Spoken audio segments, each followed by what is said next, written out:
Buenos días, nosotros les vamos a presentar la masacre de Mapiripán versus Colombia. Nuestro grupo está conformado por Daniela Cabrera, Valentina Dueñas, Karen Noguera y quien les habla, Daniela Neiza. Mi nombre es Valentina Dueñas y les voy a hablar un poco sobre lo que fue la masacre de Mapiripán. El conflicto armado colombiano ha puesto en duda la capacidad de acción del Estado en múltiples escenarios, los cuales van desde la presencia institucional integral en el territorio hasta la capacidad de respuesta efectiva en lo que respecta a la justicia o la violencia. Estas graves problemáticas han llevado a que sean los organismos internacionales de justicia los que hayan tomado un papel importante en los procesos de mediación, disertación y solución de demandas contra el Estado colombiano. El caso de Mapiripán es un ejemplo por excelencia, ya que el Estado tiene una responsabilidad parcial en lo ocurrido, en la medida en que las fuerzas del orden trabajaron en conjunto con actores paramilitares para ejecutar la masacre. Entre el 15 y 20 de julio de 1997, la población de Mapiripán arribó al conocido Frente Guaviare de la SAUC, con más de 180 unidades paramilitares provenientes de Córdoba y del Urabá antioqueño, con el fin de combatir el accionar cívico-militar de las FARC. En este suceso, agentes del Estado facilitaron el ingreso de la SAUC a la región por medio de transporte aéreo y terrestre. Cabe resaltar que aunque el Estado tenía conocimiento del ataque perpetrado contra la población civil de Mapiripán, no se adoptaron las medidas necesarias para proteger a los miembros de la comunidad.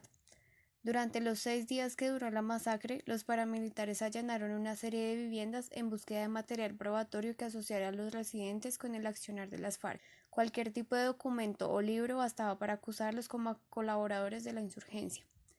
A aquellos que resultaban sospechosos entraban a la lista negra y si eran encontrados culpables, eran torturados, desmembrados, degollados o sometidos a muchas atrocidades.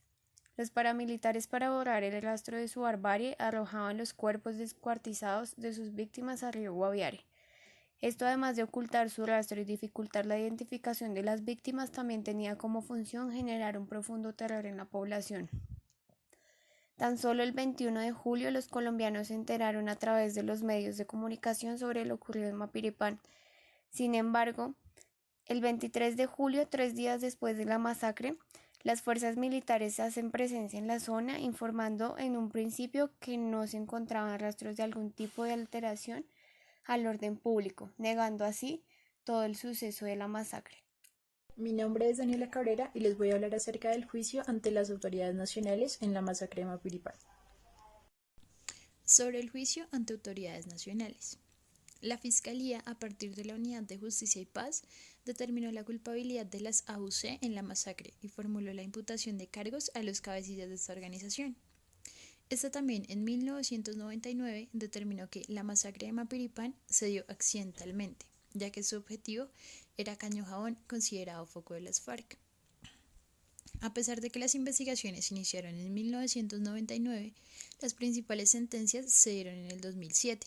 La primera al jefe paramilitar Carlos Castaño Gil, seguido por Salvatore Mancuso, y miembros de las Fuerzas Armadas fueron condenados y judicializados, como el general Jaime Humberto Uzcategui, por la omisión inapropiada de actos perpetrados en la masacre de Mapiripán Meta.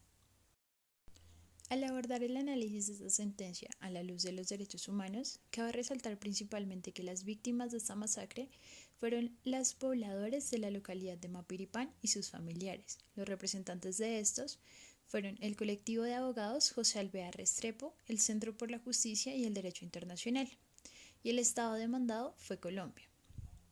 Para comprender los derechos que la parte demandante ha declarado como violados por parte del Estado colombiano, revisamos algunos de estos para entender hasta qué punto fueron vulnerados y también analizamos los posibles derechos violados que no fueron incluidos en la demanda. Esto a partir de los 30 artículos de la Declaración Universal de los Derechos Humanos.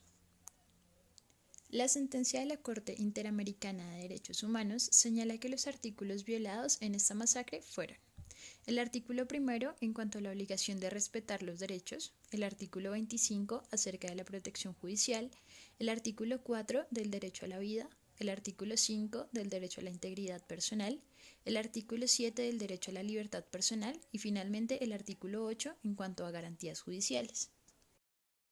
Mi nombre es Daniela Neiza y les voy a hablar de los artículos de los derechos humanos que se vieron violados en la masacre de Mapiripán.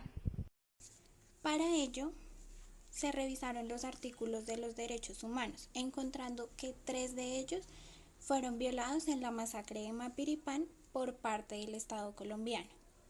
El artículo 5 nos habla del derecho a la integridad personal. Este principio dicta que nadie será sometido a torturas ni a penas o tratos crueles, inhumanos o degradantes.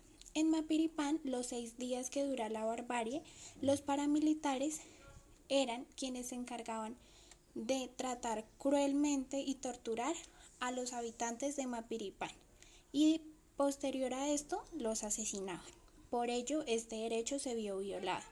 El artículo 7 nos habla del derecho a la protección judicial, el cual declara: todos son iguales ante la ley y tienen sin distinción derecho a igual protección de la ley.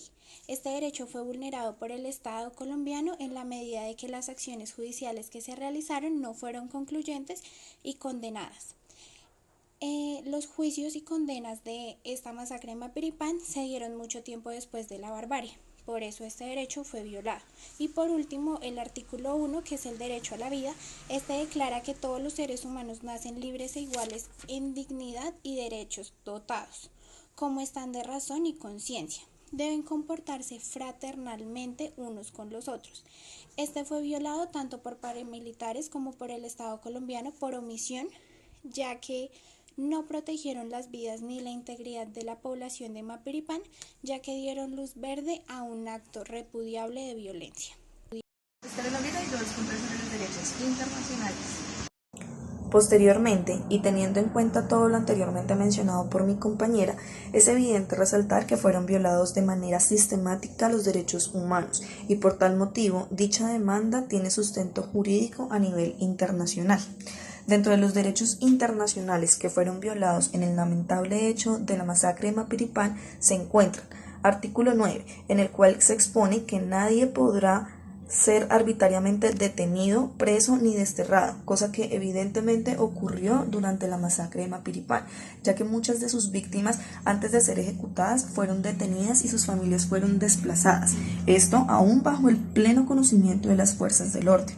Otro artículo que también debemos tener en cuenta para los derechos internacionales violados fue el artículo 12, en el cual se declara que nadie será objeto de injerencias arbitrarias en su vida privada, su familia, su domicilio o su correspondencia, ni mucho menos de ataques a su propia honra o su reputación.